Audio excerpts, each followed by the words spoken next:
O áudio que vocês vão ouvir agora é parte do podcast Xadrez Herbal. Caso vocês queiram ouvir mais sobre esse assunto e outros temas de política internacional, é só ir em xadrezherbal.com.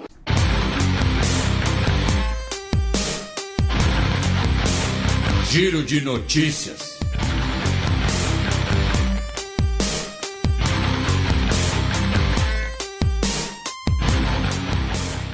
Notícia do último sábado, dia 29 de fevereiro.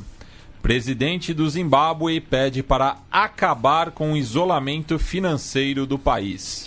O Zimbábue, continua sofrendo algumas sanções internacionais desde a ditadura Mugabe. O país não conseguiu, foi rejeitado para empréstimos e financiamentos no Fundo Monetário Internacional, no Banco Mundial e no Banco de Desenvolvimento Africano, porque o Zimbábue está devendo aí na praça cerca de 8 bilhões de dólares. Tá? Ele falou isso no Fórum Africano de Desenvolvimento Sustentável, tá? Que foi realizado no Zimbábue, ao norte, na cidade de Victoria Falls. Parece nome de cidade canadense, né? Victoria Falls, né? Mas justamente porque fica ali perto do Lago Vitória, né? E tudo mais. O Lago Vitória, que se chama Lago Vitória por causa da Rainha Vitória. E ele disse que os planos de desenvolvimento do país precisam dessa participação internacional para melhorar a renda da classe média do país e superar secas que prejudicaram colheitas recentes. Tá? Inclusive, segundo o governo do Zimbábue, cerca de 5 milhões de pessoas residem na região rural do país e estão sob ameaça da fome, da falta de alimentos, da insegurança alimentar. Tá? Por conta dessa questão da soma de pobreza, com hiperinflação, com secas, com mau gerenciamento econômico, com muita grana embolsada pelo Mugabe, né, nas últimas 2 décadas aí, especialmente. Então, ele fez esse pedido. E aí parece uma notícia meio genérica, né, com o nosso Emerson, né, falando aí, não, invistam no Zimbábue, o Zimbábue precisa de investimento, né, o Zimbábue está passando aí por problemas econômicos. Só que essa notícia ela acabou ganhando uma nova camada no dia 5 de março, quando o presidente dos Estados Unidos, Donald Trump, enviou, né, uma ordem ao Congresso, né, uma carta ao Congresso, dizendo que as sanções dos Estados Unidos contra o Zimbábue e especificamente contra as principais lideranças do Zimbábue permanecem. Tá? Ele disse que o governo do Zimbábue mina os processos democráticos e as instituições. Essas políticas e ações por certos integrantes do governo do Zimbábue não podem ser aceitas.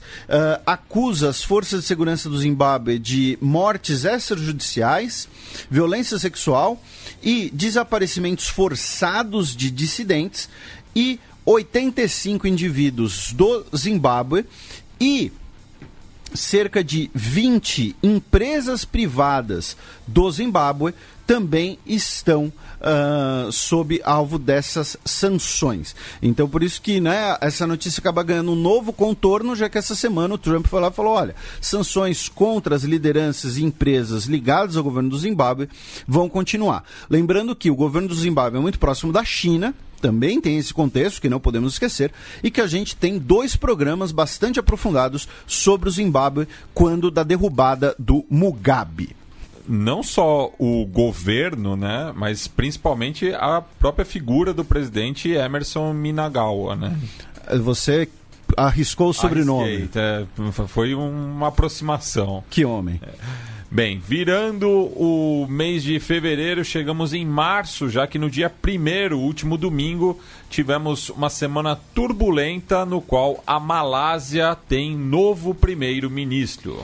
Isso, e aí eu deixei até para esse momento um comentário de um nosso ouvinte que sentiu falta, né, da gente ter comentado sobre o assunto, que ele reside na Malásia, né, o Cássio Roman. Salvo engano, ele já tinha comentado uma outra vez que a gente falou da Malásia, quando, né, teve o novo primeiro-ministro, que na época era o mais velho do mundo, né, o Tun Mahathir, e ele renunciou essa semana. E por quê? Porque a coligação política dele ruiu. Ele enviou a carta de renúncia ao sultão, lembrando que o sultão da Malásia é ali uma espécie de não vou dizer cargo rotativo, né? Mas nós temos várias dinastias na Malásia, inclusive aquele que abdicou, né, do trono para poder se casar com uma modelo russa e se divorciou, sei lá. A impressão que dá é que o divórcio foi semanas depois. Mas, continuando, a grande questão do que ocorreu na Malásia é que o primeiro-ministro, né, o Tun Mahathir, o mais velho, o que era o mais velho do mundo, né, como você não tinha uma sucessão muito clara, você teve ali reuniões de diversos partidos para tentar chegar numa solução, numa eventual sucessão. O primeiro-ministro ficou sabendo disso, né? Ah, tá, então vocês me acham velho e já querem arrumar um sucessor aí para mim, nas minhas costas? Então tá, então vou renunciar. E a grande questão é que o parlamento não escolheu o novo primeiro-ministro. Quem escolheu o novo primeiro-ministro foi o sultão. Ele supostamente entrevistou, né, os parlamentares da Câmara Baixa, uma coisa que, né, teoricamente não deveria ser a função dele, e ele falou, olha, o que tem mais apoio é esse cara aqui, vou designar ele. E esse novo primeiro-ministro, o Muhyiddin Yassin, ele é ligado pelo antigo partido governista, que ficou, né, 50 anos no poder, quase 60, marcado, né, por uma corrupção e um personalismo no poder muito grande, né, a Organização Nacional dos Malaios Unidos, ao ponto de que, por exemplo, o jornal britânico The Guardian disse que o que ocorreu na Malásia foi um golpe real, que o sultão extrapolou as suas funções para recolocar no poder o partido mais tradicional, o partido mais antigo, o partido mais envolvido com casos de corrupção e enfraquecer o movimento de renovação do país que começou com as eleições de 2018, que na época a gente repercutiu aqui no programa. Tá? Então, você teve aqui uma eleição em 2018, aí um novo premier, o antigo premier, os nossos ouvintes talvez se lembrem, foi investigado por corrupção, teve bens congelados, o cara tinha uma fortuna desviada. Tivemos uma crise de confiança no parlamento. O premier foi lá e falou, olha, quer saber, então renuncio, vocês arrumam aí um sucessor, vocês conversam aí. E aí o sultão foi lá e falou, não, quem vai resolver o negócio sou eu, e o primeiro-ministro vai ser o meu amigo aqui, Muhyiddin Yassin, que é do partido antigo, que é do partido que governou aqui por 6 décadas. Tá? Então, assim, claro, isso aqui é um resumo, né, mas mostra bem aí como a situação não é simples, tá? É difícil até a gente fazer alguma analogia, né? Mas a gente certamente vai voltar aqui. Agradeço ao nosso Cássio Roman pelas informações e a gente certamente, repito, vai voltar a falar da Malásia por aqui, além das notícias, né? Como, né? A gente sempre fala isso.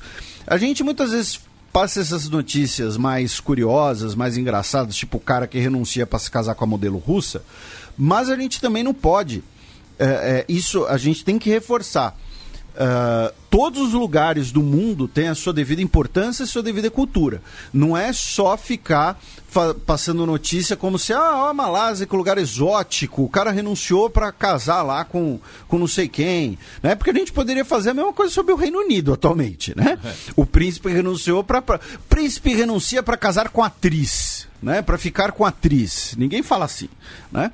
Então a Malásia é uma economia importante, a Malásia é um lugar ali de equilíbrio regional na região do Sudeste Asiático, tem uma relação muito complicada com Singapura, né? Lembrando que Singapura é o único lugar do mundo que é independente à sua revelia, né? Singapura era parte da Malásia e foi expulsa da Federação da Malásia, né? Então é mais ou menos como se o Brasil, sei lá, expulsasse o Espírito Santo. Vou falar do Espírito Santo porque você sempre fala do Espírito Santo. Então é como se o governo brasileiro expulsasse o Espírito Santo. Mas é isso. Bem, passemos para segunda-feira, dia 2 de março, no qual tivemos duas notícias. Etiópia prende 13 canadenses acusados de prática imprópria de medicina. Uma organização chamada Canadian Humanitarian, ou seja, né, humanitária do Canadá, cuja sede fica na província de Alberta. 13 dos seus voluntários, incluindo médicos e healthcare workers, né? Não sei se são pessoas da área de enfermagem, enfim, porque faz essa distinção aqui no texto da matéria. Eles foram detidos por terem usado medicamentos para tratar pessoas etíopes na Etiópia. Esses medicamentos estariam com prazo de validade vencido. Tá? Usaram ali medicamentos velhos, medicamento vencido, alguma coisa assim. Tá? A Canadian Humanitarian disse que defende as ações e as decisões da nossa equipe, que toda decisão foi feita por altamente treinados e certificados médicos profissionais canadenses e que a missão deles nessa estadia era prover serviços médicos essenciais aos cidadãos etíopes que mais precisam. Tá? O governo canadense disse que estava ciente das detenções, queria, né, ali seus oficiais consulares iriam agir, e essa prisão foi na região norte do país, na região de Gondar. A organização continua dizendo que seguiram ali os protocolos, todos os passos e tudo mais. E o Ministério de Relações Exteriores do Canadá diz que as autoridades etíopes estavam sendo cooperativas, porém o governo canadense não poderia interferir numa investigação policial interna de outro país. Para mim, essa é a notícia, tá? Mas para mim é o seguinte: quando integrante do Ministério de Relações Exteriores do canadense fala, olha, o governo da Etiópia está colaborando, mas a gente não pode interferir numa investigação policial interna da Etiópia, é porque tem algum caroço nesse angu, né? Porque assim, se o governo canadense falasse que, olha, não, foi uma detenção completamente irregular, foi uma detenção, foi um abuso de poder, um abuso de autoridade, exigimos nossos cidadãos de volta, né? Por favor, é claro, né? Eles pediriam por favor porque eles são canadenses. Mas a gente até, né, poderia aqui achar que tem algum problema além disso. Agora, quando o cara vira e fala, olha, a polícia da Etiópia está investigando aí os caras e tal, então algum problema tem. Claro, sem saber o tipo de medicamento, sem saber qual é a questão, a gente não pode falar nada, né? Nossos ouvintes médicos aí e médicas certamente vão ter o que colaborar. Inclusive um abraço para o nosso ouvinte Dara, que é médica, que recentemente fez aniversário. Ela que gosta tanto de rugby, que é casada com um jogador de rugby. Então, a gente não sabe direito as circunstâncias, mas para mim a declaração do cara do Ministério de Relações Exteriores do Canadá é meio que, olha, deu problema lá mesmo, vamos só esperar resolver. Coreia do Norte dispara 2 mísseis nos primeiros testes em 3 meses.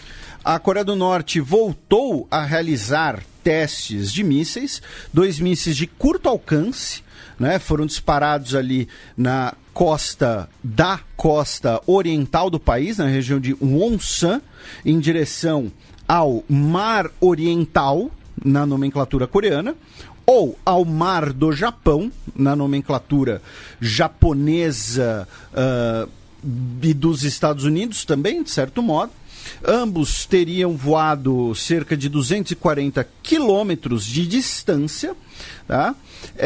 Não detectaram nenhum acidente, não detectaram nenhuma ogiva ativa, nada, foi ali um teste, né? Foi um teste meio que, olha, a gente tá aqui, tá? Não esquece da gente, sabe aquele acordo? Vamos negociar. Foi o oi sumido, tá? Versão acordo nuclear, acordo bélico entre Coreia do Norte e Estados Unidos. Né? Olha, Trump, eu sei que você está envolto aí com as eleições, você está aí fazendo comícios e tal, mas não esquece da gente aqui, ó, vamos lançar aqui um negócio para você não esquecer da gente. E curioso foi que a agência, né, estatal coreana divulgou algumas imagens do teste. O Kim Jong-un estava assim com um sobretudo de couro, que alguns podem olhar até e pensar em certos aspectos fetichistas da indústria cinematográfica, mas o mais curioso da foto não é o casacão, é que todo mundo... Faz frio lá, viu? Não, a Coreia faz frio pra caramba. É que todos os militares em volta dele estão com máscaras protetoras, né? Possivelmente ligado, né, à questão do Covid-19, o coronavírus, enquanto Kim Jong-un não está de máscara. Talvez porque ele aparecer publicamente de máscara pudesse pegar mal, ser um sinal de fraqueza, alguma coisa assim, não sei, né? Mas achei esse detalhe curioso da foto, que está todo mundo de máscara, menos ele, e também acaba sendo uma maneira de informação, né, sobre... se o Covid-19 está na Coreia do Norte, lembrando que a Coreia do Sul é um dos países que está passando pelos maiores números de casos, tá, no mundo. E aí é um lembrete que a gente sempre faz, tá? Notícias sobre a Coreia do Norte são sempre muito complicadas de serem averiguadas, porque normalmente as fontes são duas, tá? Uma dessas duas fontes ou vem da agência estatal norte-coreana, que vai ser enviesada para o governo, ou vem de vazamentos ou até mesmo desinformação de agências. Quando eu digo desinformação, é mentira intencional, para testar a imprensa, para testar as pessoas de um gabinete, alguma coisa assim, né? Que vem de agências de inteligência da Coreia do Sul ou do Japão, que vão ser enviesadas por outro lado. Então é muito complicado a gente ter informações muito confiáveis. A gente recentemente até comentou, né, que tinha aquela tia do Kim Jong-un que havia sido dado como morta, noticiaram a execução dela anos atrás, e ela apareceu numa apresentação de balé, salvo engano, algumas semanas atrás. Então, quando uma página brasileira com milhões de seguidores repercute uma notícia dizendo que o primeiro paciente com Covid-19 na Coreia do Norte foi morto a tiros para impedir que o vírus se espalhasse, de acordo com fontes internacionais, é algo, assim, é quase surreal, porque, novamente, são coisas muito difíceis de verificar, gente. A minha favorita é do tio também. É sempre um parente que morreu numa bateria... de míssil. Foi executado com uma bateria antiaérea, alguma coisa assim. Então, assim, realmente teve a página que repercutiu essa notícia, que parece até sátira. Pode ser verdade. Aí alguém pode até me dizer, não tem como verificar, Felipe. Pode ser verdade. Sim, pode ser verdade. Mas se não tem como verificar, você não tem como afirmar e espalhar isso, né? Então, falar sobre a Coreia do Norte em alguns aspectos acaba sendo bastante complicado por conta dessa questão das fontes, né? Mas, de qualquer maneira, a foto do lançamento do míssil mostra todo mundo com máscara e acaba sendo algo, né, 99% de chance relacionado ao Covid-19. Notícia da última terça-feira, dia 3 de março. Tóquio 2020 pode ser adiada para o final do ano, diz ministra japonesa. Isso, a ministra olímpica, né, japonesa, a Seiko Hashimoto, disse que o contrato do Comitê de Organização com o Comitê Olímpico Internacional diz que as Olimpíadas têm que ser em 2020, o que pode ser interpretado como permitir um adiamento da data inicial. Estamos fazendo tudo o que podemos para que tudo corra como planejado, mas precisamos trabalhar com todos os cenários possíveis. Tá? Uma outra notícia sobre a Olimpíada no Japão é que reabriram, né, um bairro, uma cidade, não é uma cidade pequena, mas de Futaba, que fica a cerca de 4 quilômetros da usina de Fukushima, da usina nuclear. Ela está desabitada desde 2011 e o governo japonês reabriu para a passagem da tocha, embora as pessoas não possam pernoitar lá e tem ali não podem beber água ali, tem que usar, enfim, algumas proteções, enfim, uma série de providências. Ou seja, vai ser ideia de quase uma cidade cenográfica, né? Olha, superamos o acidente de Fukushima, a tocha está passando aqui, aí todo mundo tira foto, aí acabou, vai todo mundo para casa, tá? Ainda sobre essa questão do coronavírus, né, por conta o adiamento das Olimpíadas, novamente, muitos ouvintes nossos pedem para a gente fazer uma cobertura, digamos assim, internacionalista do vírus, né? Fronteiras fechadas, locais onde está tendo maiores surtos, eventuais lideranças políticas que ficam adoecidas, alguma coisa assim. O Papa Francisco, inclusive, chegou a notícia de que ele não está com o Covid-19. Mas eu vou repetir o que a gente já falou antes. A gente, se fizesse isso, correria o risco de causar alarmismo. Nós não somos da área. Então, repito as sugestões anteriores. Ouçam o repertório, o programa de entrevistas do Xadrez Verbal com o Átila, tá? Procure aí no seu agregador de podcasts, é um podcast separado, tá? Tem no Spotify, tem em todos. Sigam o Átila no Instagram, no Twitter. Sigam... A arroba dele é o Átila. O Átila. Sigam o pessoal do Dragões de Garagem, tá? Então, ouçam o Dragões de Garagem, também tem materiais sobre isso, tá? Então, que vocês vão ficar muito melhor informados e orientados sobre esse assunto, certo? E depois o recado sério, já que o papo é Olimpíada, a mais importante notícia da semana, a Matias está vibrando, né? Pita Taufatafoa, o besuntadão de Tonga, está classificado para Tóquio 2020. É isso aí, é isso que o povo quer. Exatamente, classificou no Taekwondo, vencendo o Steven Tommy, de Papua Nova Guiné. Na sua cara, Papua. Na sua cara, Steven Tommy, na categoria até 80 quilos. Tá? E ele que disputou a Olimpíada de Inverno, né, no esqui cross country. Então, terceiro ciclo olímpico dele seguido. Exatamente. E ele quer se tornar a primeira pessoa a disputar 3 Olimpíadas por 3 esportes diferentes, porque ele quer disputar a próxima Olimpíada na canoagem. Porque ele disse que aí sim vai representar a cultura de Tonga. Mas, de qualquer jeito, teremos o besuntadão. E aí o que acontece? Por conta do Covid, ele vai se besuntar o quê? De álcool gel. Entendeu? Então ele vai ter ainda um papel educativo na Olimpíada, né? Na cerimônia, ao se besuntar de álcool gel. Não pode passar perto do fogo, né? Notícia da última quarta-feira, dia 4 de março, mais referente, né, à noite da terça-feira, dia 3, nos Estados Unidos. Michael Bloomberg desiste de corrida democrata e apoiará Biden. Isso, o Bloomberg, depois de torrar $500 bilhão e ganhar as primárias em Samoa Americana apenas... Lembrando que Samoa Americana é lembrada por outra vitória inútil, que no caso é a maior goleada em jogos oficiais entre seleções da FIFA, quando a Austrália ganhou por 31-0 em jogo válido pelas eliminatórias de 2002.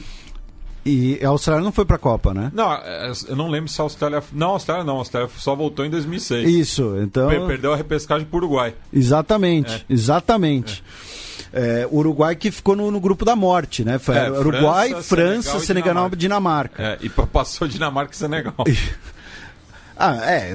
Mas estava todo mundo desmerecendo o Senegal, só que Senegal mostrou ali que tem futebol. Pois é, mas depois na repescagem seguinte a Austrália devolveu a derrota, né? Inclusive, na Copa de 2002, eu acho que o jogo mais legal, claro, não assisti tantos jogos por conta do fuso horário e tal, mas acho que o jogo mais legal foi Senegal e Suécia. No mata-mata já. Acho que foi o jogo mais legal. O Senegal e Uruguai foi bem legal. Foi 3-3. No fim, o Cheng Morales quase fez o gol da virada que classificaria o Uruguai.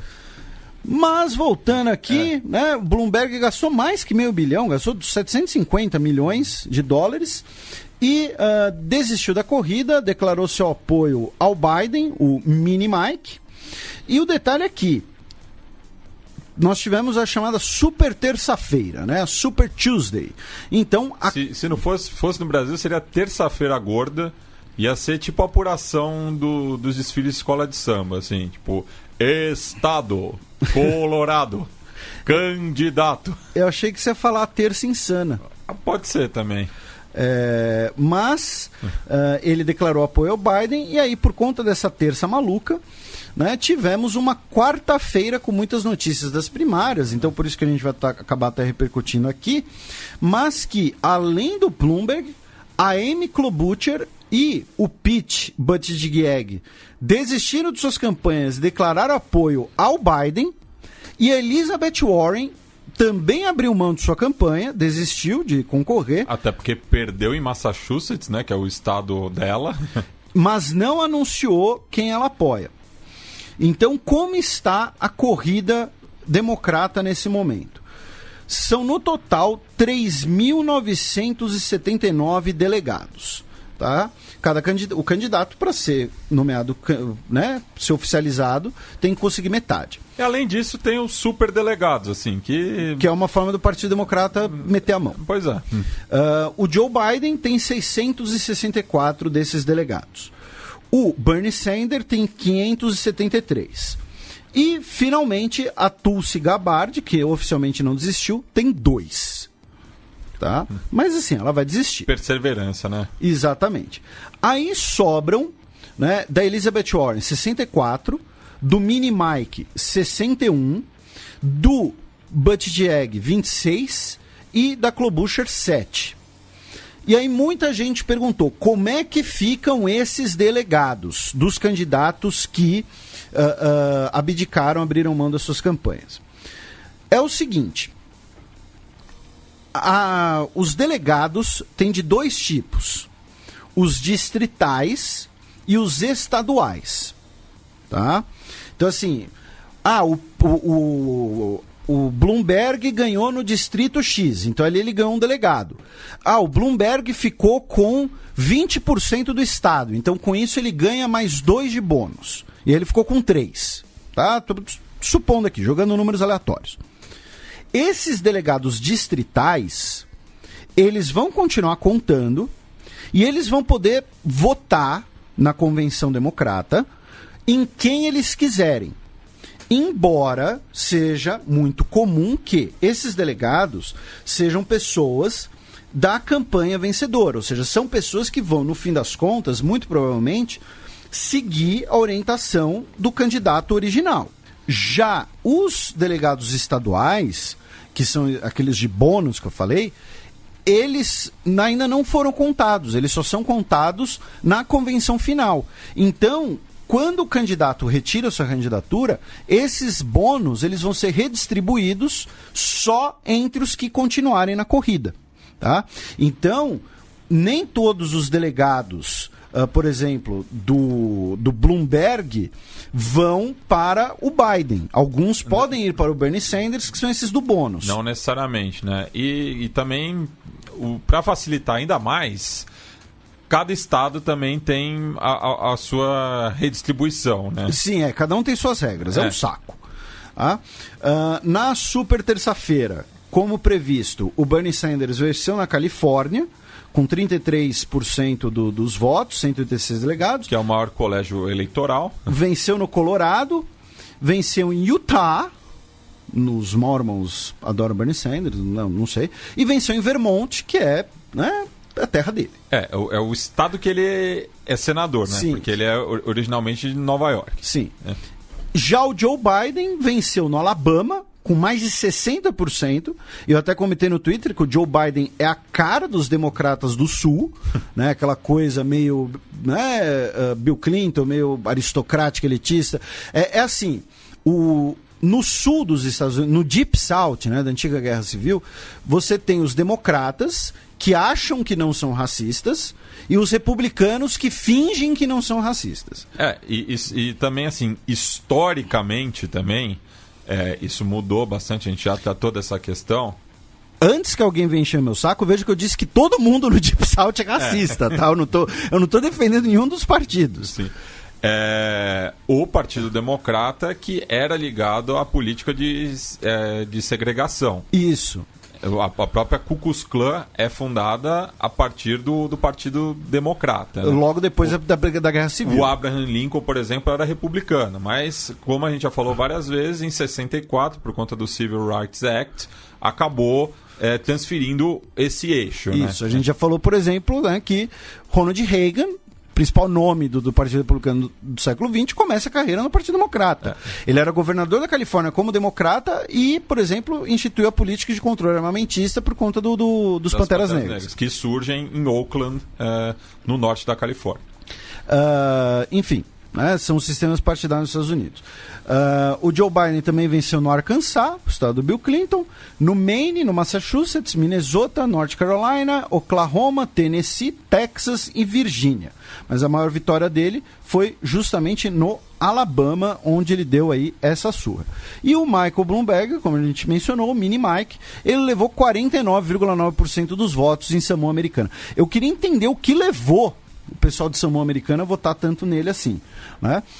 Fora isso, proporcionalmente, o melhor resultado do Mini Mike foi no Colorado, com cerca de 20% dos votos.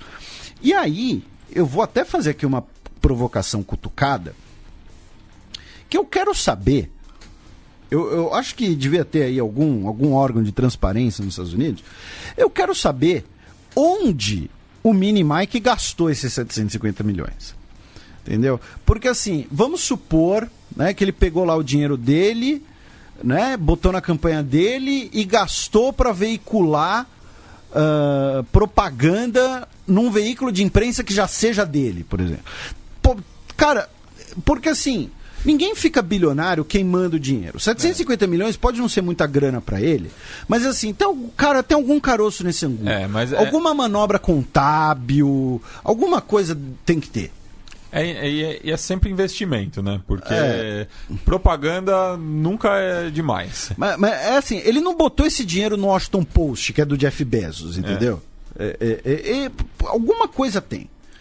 Então fica aí o recado. Falando em anúncios, o Facebook retirou anúncios da campanha do Trump do ar, que pediam para as pessoas preencherem um censo do Distrito Congressional, que na verdade era uma página da campanha do Donald Trump, que fazia ali um profiling, né, do eleitor paralelo, disfarçado ali de censo. Né? Então o Facebook suspendeu essas propagandas. E finalmente no Maine, tá, tivemos a votação sobre o referendo das vacinas, né, que a ideia era não mais permitir, né, voltar atrás na possibilidade que as pessoas não tivessem, melhor dizendo, a possibilidade de não serem vacinadas por bases religiosas ou filosóficas, né, em bom português, na prática, né, a ideia era deixar a campanha de vacinação obrigatória para todo mundo, e tivemos aí 72,6% do não, ou seja, não vai voltar atrás, a vacinação vai ser obrigatória. Tá? Então,